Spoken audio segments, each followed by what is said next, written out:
नीति आसे खबर गुरु शिष्य को मागे फेवर हे नीति आसे खबर। आज टीचर्स डे रे समस्त गुरु मान को मोर कोटि कोटि प्रणाम। ये कविताटी गुरुंकर दुईटी रूप को दर्शाऊँच, गोटे पटे भल गोटे पटे खराब, तेणु क्या आक्षेपमूलक भाव में यह लिखा जाए ना, तेणुक कहीं देहक नेबेनि बोली मोर आशा।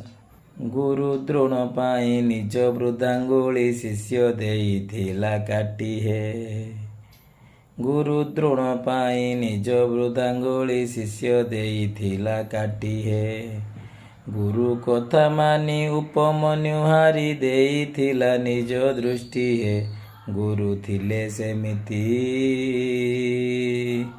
शिष्यंकर थिला अनुरक्ति हे, गुरु थिले सेमिति। आजिकाली गुरु शिष्य परंपरा आग भली आउ नाही हे, आजिकाली गुरु शिष्य परंपरा आग भली आउ नाही हे, आशीर्वाद गुरु करंती शिष्य को बुदा मूले टेकी नेई हे, नीति आसे खबर गुरु शिष्य को मागे फेवर हे, नीति आसे खबर।